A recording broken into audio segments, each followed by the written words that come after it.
Everyone,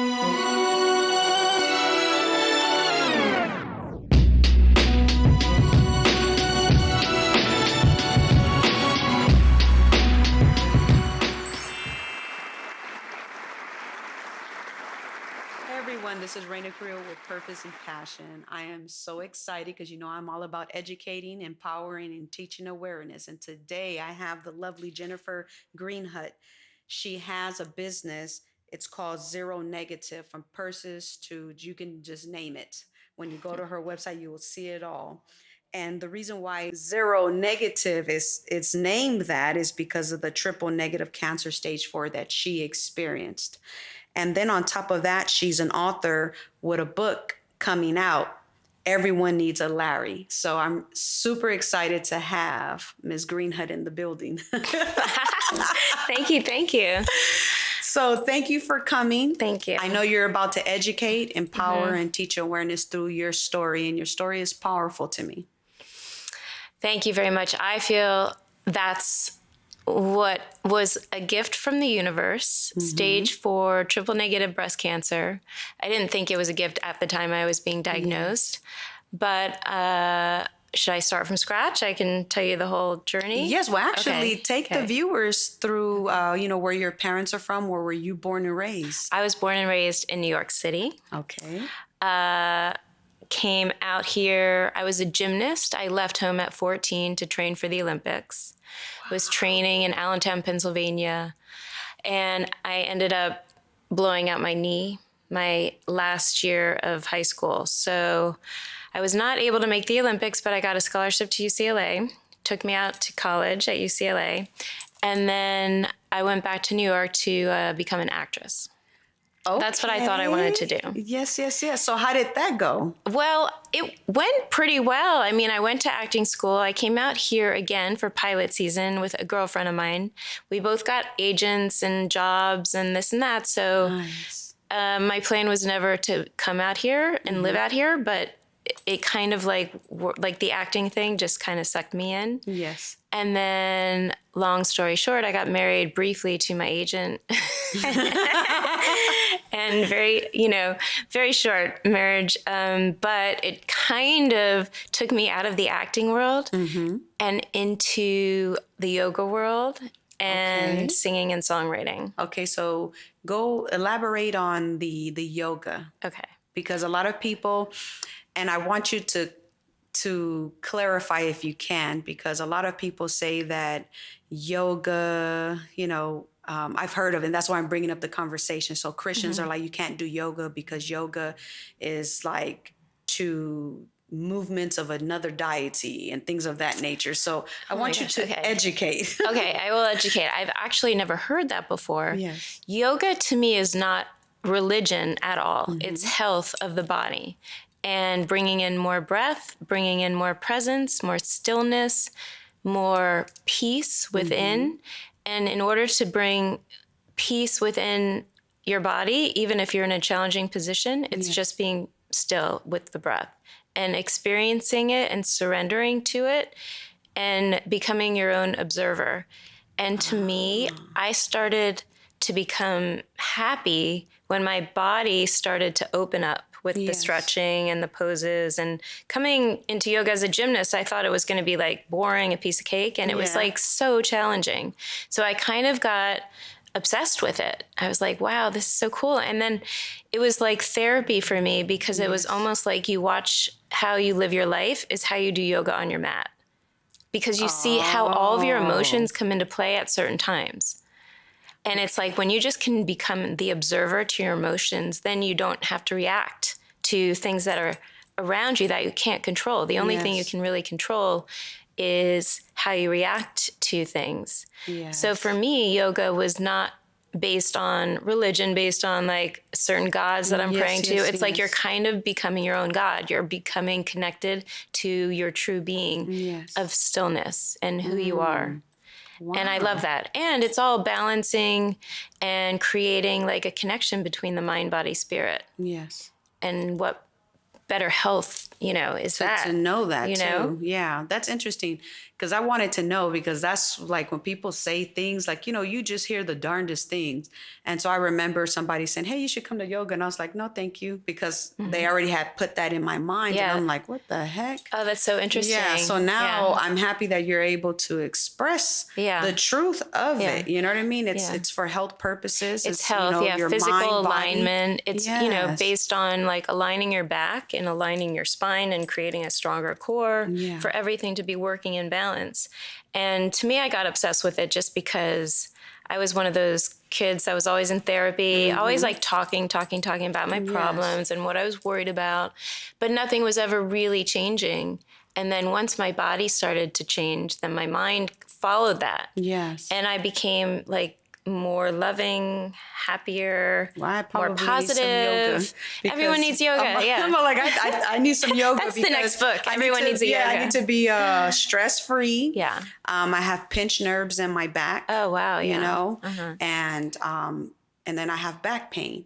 So I want to be able. Perfect candidate for yoga. Yes. So I want to be able to fix these things without medication. Exactly. Yes. Exactly. So I'm happy you're educating me. No, that's sort of what made me want to teach it too, because I was like, if this worked for me, then I can actually do this for other people. And at the time I was a waitress, for like the side gig to acting. Yes. And I was like, I'd rather teach yoga and help people that way.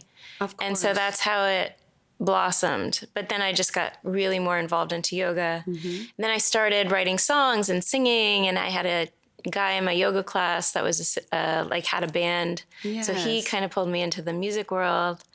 And cut to, that's how I kind of met my husband. Okay. So everything, if you look back, you can kind of connect all the dots to like, why are you here now and how did it happen? Yeah, because it's pretty much like from New York, then gymnastic, then full scholarship to UCLA, acting, then back to New York, music, and then back here, and then acting, music, here. and exactly. Then, so your husband. So how did you meet your husband? So we met on Match.com. Okay, that's awesome. And it's awesome. It's funny because as a singer-songwriter, my favorite artist, one of them was Elton John. Oh, Billy Joel. Yes. I mean, I love U2. Yeah. And so I had a tagline because I considered myself more of a lyricist than a music writer. But I did it all, even though I thought my talent was more in lyric writing. Yes. And my husband saw my caption saying, looking for my Elton John, because I thought of myself as Bernie Taupin, who writes songs with Elton John. Yes. And my husband, one of his favorite people is Elton John. So he just saw the caption. He was like, whoa, that's speaking to my heart. I want to find out who this person is. And at the time, I was sort of dating somebody else, and I wasn't really looking for anyone. I was just like probably pissed off that my relationship wasn't going anywhere. And I was like, I'm going to just throw myself on Match.com and, do all that. And so I wasn't taking it seriously. But I went through the motions, and I went on dates and stuff, and I went and I met him. And so, okay, I'm telling a lot that's in the book, but because that's good. But that's good. We get a little preview. Yeah. The best thing that I learned, well, one, my husband and I, we met on the first date. His profile said he wasn't looking for children. He already had one. He was done. My profile said, I'm for sure still wanting to have kids. Yes. So we both met and we're like, how did we miss this on each other's profiles? We're obviously not compatible. And at the end of the dinner, he said, I think this is going to sound really crazy, but I think I could actually have a kid with you. So he changed his mind, like at the end of the dinner. And at the end of the dinner, I was like, well, that's really nice to hear, but I'm really not looking to date right now. I'm just sort of like in and out of something. And so cut to the chase, like we ended up becoming friends and writing songs together. And so that was the base of our relationship. We got to really know each other, and we met like once a week, and we wrote songs. And I started to see, who he truly was, and he was seeing who I truly was. And then we were sort of falling in love like that. And then eventually I was like, oh, maybe I'll try dating you. Yeah, because friendship, most of the time when people are dating, we go in, boom, just Like the swimming pool can have no water. You just jump right on in. Or it's like passion or it's chemistry or it's like whatever. You're like, and they you never get to know who that person is. They say you marry your best friend. Yeah. You know? And so I didn't marry my best friend. I went like just like head over heels for him. I remember having that conversation with him recently, like, I was such a player. Yeah. You know, I had a book with different dudes' numbers on there. Oh, and, wow. You know, okay. And then I met him and, you know, I still was dating other guys, but I felt so heavy for him that I looked at the book and I was like, okay, I'm done. Throw it in the water. Yeah. And I'm like, oh my gosh. Now, maybe I should have taken it slow and probably dated him like, you know, friends, right? Like, well, are you still together? Yeah, we're still together. So it worked. Five kids later. Worked for you. Yeah, 5 kids later, you're still together. You did something right. Yes. And but it's beautiful to hear that because you normally don't hear that. Yeah. Like, you know, somebody, you know, like I don't want to date, but we can be friends. Yeah. And then you have something in common and then you guys fall in love and then the relationship blossoms. Exactly. You know what I mean? So exactly. It's like, yeah. I think it's definitely a good way to be in a relationship, you know? Well, especially for some women, me included, Yes. when sex is off the table, when it's not that pressure of like, oh, when does he want to, you know, like you're always like thinking, do I have to do it now? Like, you know, you get in your head. And so when it's off the table, it just makes you relax. And I think I was able just to be who I was and say the bad, say the good. You're not trying to please as much when you're like thinking, oh, does this person like me? Like as a friend, you're sort of like just genuinely getting to know that person. Yeah. Just hanging out. Yeah. You know, and when you know each other, you get to say goodbye when you want to say goodbye. Yes. It's like you don't have to think, oh, am I sleeping over tonight? Am I, you know, that type of thing. Expecting something exactly. from me. Yeah, and for me, like that expectation would always kill like me and shut me down. I wasn't like really who I was. Yeah. I don't blame you. It was the safety, I think. Yes. And when the guy actually really wants to hang out with you without knowing sex. that he's going to get sex because you're friends, then you really start the trust, you know? Yes. And I think for my husband, he would be saying, you know, I never did that before. And I realized how much I really did just truly like this person and not have to have anything else, you know? And then he starts to care, you know? So then how did he propose? So, friendship, falling in love, then, you know. Well, I had to be the one to say I was ready to date. Okay. So, he's super into dates as far as dates. Like January 10th was when I had a musical gig. I booked at Molly Malone's, which is on Fairfax, with my band. And I was going to play some of the songs that we had written, plus a lot of the songs that I had written before.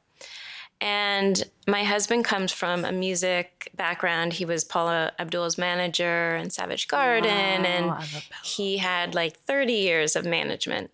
So he, I think, wanted to show off and like manage me, you know, and so I thought that was just super sexy, you know, and he was like taking care of all my friends and my family who were coming to see me and taking care of like the band and everything that Yes. And so at the end of that night, I was just like, you know what? I think we should start dating. And so that's sort of what started the romance. Yeah. And then a year later, basically, he proposed. Exactly on January 10th. The proposal was kind of funny because I was in a bad mood and we were just celebrating like a year of dating and it was raining and I wanted to go out to dinner and he was like, you know, it's raining. Let's just stay in. I was like, eh. And so I kind of went with it and he was like, just go get ready. So I go up to shower and I guess he's setting up caviar and a whole buffet of nice things for our anniversary. And I was sort of in a bad mood still. So I was like, oh, I guess we're not going out, but sure, I'll have some caviar. And then basically he led me on a photo album goose chase in a way, like pictures of when we met, what we did, friends we had, stuff with, and everything would have a caption. And then by the end of the book, Jennifer Marie, it was very cheesy. Yeah, and but all of a sudden I'm reading. It sounds so exciting because it's something different. Something different. Yes. And I honestly wasn't expecting any kind of proposal. Yes. So I'm getting to the end of it, and it says, Jennifer Marie Greenhut, will you do the honor of marrying me? And then I turn, and he's like on his knee. And, you know, I don't think I played it like, you know, he expected, like with tears and jumping for joy and like, oh my God. I think I was in shock. I said, okay, sure, okay. But, you know, we're now going into 7 years marriage. So whatever I did, it you know what's so organic. Beautiful is you said January 10th. Mm-hmm. That's my birthday. Oh my goodness. January 10th. Happy mid-birthday. Yeah, so it's like I was born that day, which is special to me. Wow. And this is a special date for you. Yeah. For love and, yes, you know what I mean? When we start dating, then propose. And so it's on the list of celebrations that we do, even though we didn't get married January 10th. We got married June 7th. Yes. And here's another thing. May 5th, Cinco de Mayo is his birthday. Mm-hmm. May 6th is my birthday. So we have a joint, we're Tauruses. Yeah, Tauruses. Yes. Which is challenging and both of you guys fun. Are strong we're like headed. Very strong and we want to be right. And we also want our things the way we want them. But we've had to, you know, go with the flow at times too. Of course. And it's, I've when they talk about horoscopes, like Capricorn is compatible to Taurus. Very compatible, very grounded. Yeah. Yes. Yeah. And even within friendship, it's a good, you know, like it's like the yin to the yang, you know? Like totally. if you're sad, I make you happy. If I'm sad, you make me happy. You know what I mean? So that's a beautiful thing to know that you're a Taurus. No, and my parents are Capricorns. Oh. And they have the same exact birthday, which is funny in itself, you know? So it's kind of like, you know, we're kind of emulating my parents a little bit. Yes. And it's fun. It's good. So the journey of being married, and you guys never had kids? So no, we were married, and even before we were married, we were trying. Okay. So we decided, okay, we're not going to waste any time. Let's do IVF. Yes. Because I'm not getting any younger, and neither are my eggs. So one round, pregnant, then not pregnant. So it was a very quick miscarriage. But it gave me hope, like, okay, I still can get pregnant, you know, let's just go again. And, you know, IVF is very expensive. So, you know. I've heard. So round 2, nothing. Nothing. So I'm getting like a little bit depressed, you know, and plus it's like you're on these hormones and you're doing shots all the time. So Larry is, you know, this romantic, excited, gonna get married, you know, like, and I'm like this depressed hormonal, like, we have to have sex at a certain time. You have to take your shots at a certain time. I have to take my vitamins. You have to take your vitamins, you know? So it's like, we're on 2 different pages, but Larry, he's going with it. And round 3, he was like, you know what? We need to get married. Like, I want to get married and not put this like marriage off. On hold. Yeah. So I was like, you know what? You're right. You're right. You're totally right. Plus, I don't want to be pregnant and then worry about like getting married, you know, let's do it. So we get married and then we go through another round of IVF. The last round of IVF was like very hard because I knew we couldn't really afford to keep going. And plus it's not totally good for your body. It was like, it failed. And Larry suggested we get a dog, and we did, but I was in a funk. I was married happily and still in a funk. Like, I thought the universe was punishing me in some way. Like, why can't I have what all of my friends have? Just kids and families. And I wanted to raise kids with all my friends, my sister, and it just seemed like, what's wrong with me? Then 4 months later, I was diagnosed with stage 4 triple negative breast cancer. And at that moment, I just did not understand the world or the universe. And I just thought, okay, my life has no meaning. I'm just going to die. Nothing makes sense. And that's it. Wow. Was the yoga after this situation? Well, I was doing yoga throughout this situation, but the yoga was not helping me like get happy or anything. So it's scary. Like I always thought about death. Like I know I'm going to die. I know we're all going to die. Yes. But like to feel like I didn't even live felt so terrifying. Or like I had wasted so much of my life just worrying and stressing. Yes. And do you know the movie It's a Wonderful Life? I've heard of it. So Jimmy Stewart plays the guy in it. Anyway, it's about like he's bummed out in his life, and all of a sudden he like asks his angels to like he doesn't want to be born. He wishes he was never around. So then he's able to see what life would be like if he had never been born. Yes. And it freaked him out where he's like, oh my God, my life, everything in my life was so amazing. And he had touched so many people. Yes. And so all he wanted to do, he wanted all the mess back. Yes. All the horrible things that he used to complain about.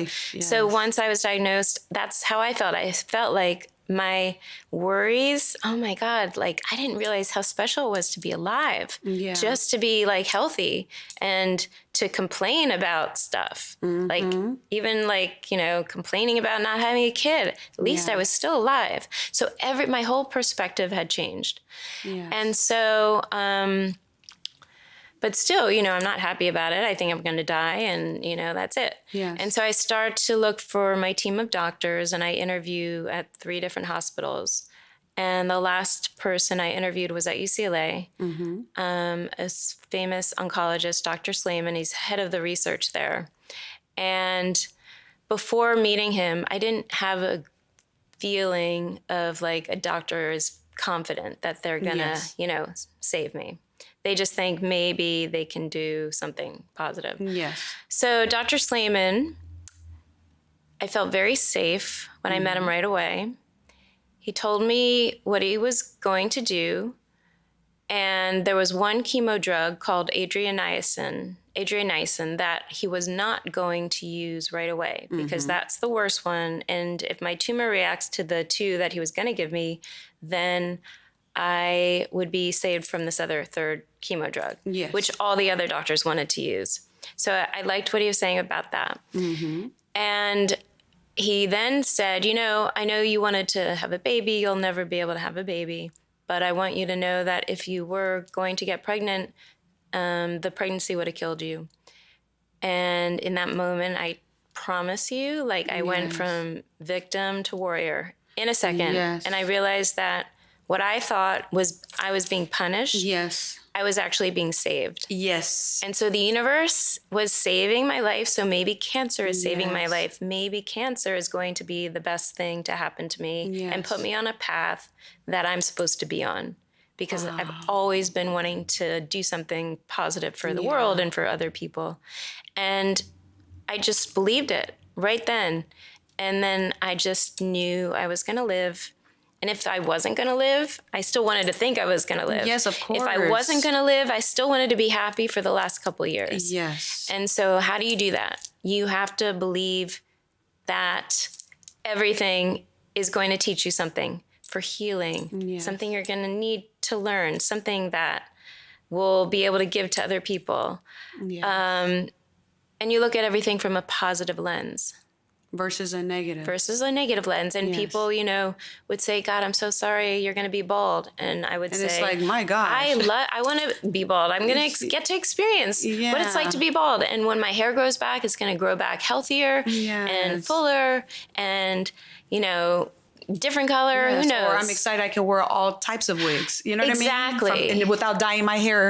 Exactly. I mean? I'm going to have fun with it. Yes. And you'll laugh, but the first time I wore a wig out, it was the first time I got compliments on my hair.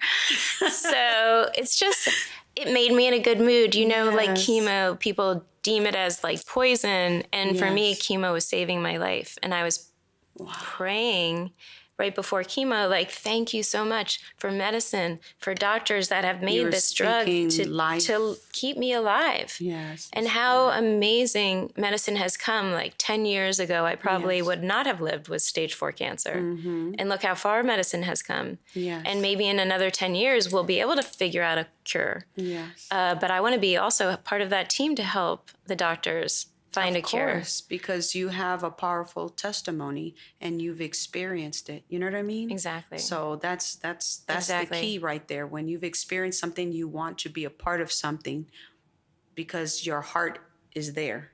You know, there's a passion, there's a purpose behind it. There's a passion, there's a purpose, and just really being grateful for every day. Yeah. Even though you feel crappy, you're still here. I love you. I love you being very, honest, because I can feel like when you were going to cry, and you're a strong woman. And for me, that's inspiring, like one of my mentors, she's passed away and she had breast cancer twice. And then I remember her telling me, the doctor says, do not travel on an airplane because the cancer can spread even though you don't have cancer anymore, because the cancer is going to always be in your body. So, well, she took the airplane to Texas and she enjoyed herself in Texas. She came back and she had brain cancer. And I seen the strong woman that was kind of like a second mom to me, deteriorate into an 80-year-old woman, and she was not even 80. And it left a mark on me of what brain cancer is, what is cancer. Yeah. So when you were talking about, in church, they say, the power of the tongue is powerful because you can speak life or you can speak death. Yeah. So because you were speaking life over your situation, already saying, thank you, whether it's God or the universe or whatever, but you were still being positive, like, thank you, for just healing me, or thank you for keeping me alive. Thank you, for medicine. It was gratitude. And if you can really feel the difference in your body when you're grateful, like, on a cellular level, your body is vibrating differently. Yes. Than like if you're angry and tense or stressed or pissed off and, full of fear and just anger. It's just your body is fighting against you, So part of what I learned, I think, because I think I had a choice. I think I could have died. Yes. Or I could have lived, and it was my choice of how I wanted to experience. Yes. And I think that was the gift that I truly believe that is the on gift. the path to share to other people, to empower them, because to understand that we have choices. Yes. How we want to experience every day, like, do we want to be unconscious and just like reactive to everything that happens to us? Or do you just want to come from a place of, okay, I'm alive. I have that right away. Everything else is kind of icing on the cake. Yes. If somebody's angry at me, it's not about me. It's something that they might not be happy about. Yes, you're correct. So I can feel compassion. Oh, they must not be having a good day. Yeah. Or something happened, and I feel compassion for them. And I know they might be yelling at me, but I know it's not about me. Yes, it's about I them, feel bad for them. Issues, yes. So ultimately, it's like loving everything that happens to you. And talking about loving everything, I am loving my purse. I don't own red shoes or red purse or anything. So I'm happy that I have a red purse because it's my first red purse. Oh, okay. Like, serious. I'm happy 43. To be giving that to you. I'll tell you how that came about. That was part of the Zero Negative collection. But so when you have breast cancer, you have to do a lot of breast surgeries and double mastectomies, and you're not allowed to wear a bag across your chest. So this can be a fanny pack, and it can turn into a crossbody. You can see all the straps that it has. Yes. And you can also take the straps off and carry it just as a clutch. And so it has a lot of ways you can wear it. Oh, so you have now three ways. Three, I like that. 3 red purses now. This is so beautiful, and it says love. It says love, the inspiration behind Zero Negative, and part of the proceeds will go back to UCLA's Johnson Cancer Center Foundation, which is where I did all my treatment, and I want to be part of that team to help, raise money for cancer research. Oh my God, that's beautiful. And I had the opportunity to meet you at your home, and Dr. Q educating me and the individuals that were there as well about the special water. So how did you meet Dr. Q? So I met Dr. Q through a cancer survivor, another triple negative cancer survivor. Her name's Trish. Yes. Doolin, and we became immediate friends. And she knew I was in remission, and I don't know if you know, but with triple negative, if it comes back within 5 years, you are a goner. There's no cure. You're going to live and then die pretty quickly. Yes. If it doesn't come back within 5 years, then you'll never have that come back again. You might get another cancer, but you're not going to get triple negative. Yeah. So it's very important just to really do whatever you can to stay in remission. And partly, it's being grateful and happy and stress-free. But she introduced me to a doctor, Dr. Q, who has deuterium depleting water, which helps the body stay as healthy as possible. Yes. And disease, cancer, just any kind of imbalance in the body is all related to deuterium. And we all have deuterium in our bodies. There's a healthy level and there's an unhealthy level. So I got on Dr. Q's program and I drank his water, and I had to do a bunch of stuff like sleep tests and breathing tests, and he watches your diet. It's a whole routine, but it was really making me just feel like I'm doing everything possible to do my part of staying in remission. Yes. And May 24th will be my 5-year cancer-free date. Wow. So as much as I would like to say I did everything, I think Dr. Q and his program, it's called Better Cancer Outcomes, was super, super helpful. Wow. Super helpful. That's beautiful. And Trish is the first person that I've experienced I forgot, what is it called? Oh, the sound bath. The sound bath. Yes. It was so angelic. Nice. Yeah. It was beautiful. Like, I love sound baths. I was very like at peace. So I'm like, okay, I guess I'm gonna have to start doing yoga, and I'm probably gonna need to do that. Definitely. Yeah. Because as like when when you run for office, it's just a lot of stress. Sure. And so I need a little bit, stress-free kind of vibes. Well, if you have 5 kids, you have a lot of stress. It's overwhelming. Yeah. It's interesting. Like, I'm very grateful though, because I remember when I couldn't have kids. Yeah. I remember my first baby had a heartbeat, and the next time didn't have a heartbeat. I remember my other baby was a defect. It was a baby in there, but no organs. Oh, wow. So I've experienced that.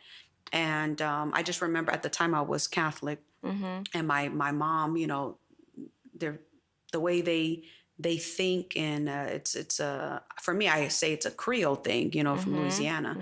And she just basically was like, bring flowers to the Virgin Mary, because that's Jesus' mom. And of course, I know the statue is not a thing, and I remember leaving the flowers there, and then going to Jesus part, the section, and just telling him, like, just give me one child. And then my mom gave me an herb. Okay. And the herb I took religiously, breakfast, lunch, and dinner. Yeah. And next thing you know, I just remember telling God, like, I just want one baby. That's it. Like, I don't want to be just one. And 3 months later, I was pregnant with twins. Wow. Yeah. And so, but there was a secret to it, of telling him if he gave me this baby, what I would do in return. And what I would do in return was raise my kids in the church. And I still continue to do that. That's giving me the chills, because I remember making a little bit of a like a promise. Deal. Like I was saying, if you let me live through this, I promise to help other people. Yes. So of course, I want to help other people, but I remember that. Yeah, you strike a deal. Yeah, it's like, it is. Yeah. It is striking a deal. Yeah. And you got to hold up to that deal. Of course, yeah. So like, they're going to church. You're going to church. Well, I love, I grew up Catholic, and I'm now Jewish. I'm covering all my bases, but I truly believe, like, we all have the same universe, the same God that's watching all of us. It's how we frame it in our minds through different religions is, how we want to perceive it. But I think it's still all the same. We're all connected. I believe so too. And we all have the power. We all have God within. We all have, God just within each other. We're all here we're together. Spiritual beings. Exactly. And especially women, we have the gift of discernment. Talking about gift of discernment, let's talk about Everyone Needs a Larry. So Everyone Needs a Larry. Larry is my husband. And this idea of writing a book came probably really early on through our cancer journeys, because we would make fun of the patient always is like the star of the show, but no one really hears about the caregiver, and the caregiver is like half of the show in a way, but the caregiver is not allowed to say anything. Larry was a year and a half newlywed, just like me, and yet now his wife has stage 4 cancer. He has to be a caregiver now. Who signed up for this? And he had friends that would ask him well, you're such a good guy for staying. Yes, because most men will not. And he was like, are you kidding me? Where was I going? But you're right. A lot of people won't. But, in his defense, he was not allowed to really complain, because here I am fighting for my life. And so, what gives his and God is going to bless him. Because when a man loves a woman and takes care of her and put her first, that's such an amazing gift. Yeah, it really is. So how can the viewers find you on social media? Social media, Zero Negative is www.shopzeronegative.com. Everyone Needs a Larry is basically like Harry met Sally, but then Sally gets cancer. It's a he said, she said, entertaining, humorous survival story, and we hope really to share our story and help others get through their cancer stories. It's out on Amazon.com. May 24th, celebrating our 5-year cancer-free reunion or year date. And we're going to be talking around the country and stuff for this in this book, because Larry's very entertaining too. So I'm excited about this next part of the journey. Yes. But all the proceeds, not all, but proceeds from every bag and every book will go towards cancer research. Oh, thank you. And Dr. Q is bettercanceroutcomes.com/Jenn will get you a discount. And if you're going through cancer, if you don't want to get cancer, if you're in remission, I completely love everything he does. Awesome. Yeah. Thank you for sharing your story. Thank you. Your truth. And you're such an amazing woman. Well, thank you. You are very strong and powerful. Well, today was very inspiring. Also, very passionate, I felt love, I felt conviction, I felt even the softness of my guest and her beautiful emotions spiritually. So I'm really excited that I got to share Ms. Greenhut with you guys on Purpose and Passion. Until then, we'll see each other next week. Bye. Glutathione is a big word. It's the body's own master antioxidant. It's a scavenger for free radical, bacteria, and viruses. There are no products in the market with the ingredient NASET. NASET increases the production of glutathione that's in our body already to strengthen and enhance our immune system, elevate sense of well-being, support muscle strength and endurance, cognitive function, and liver support. It helps with increased energy and blood sugar regulation. Get your bottle of GSH Plus from www.salvationnutra.com.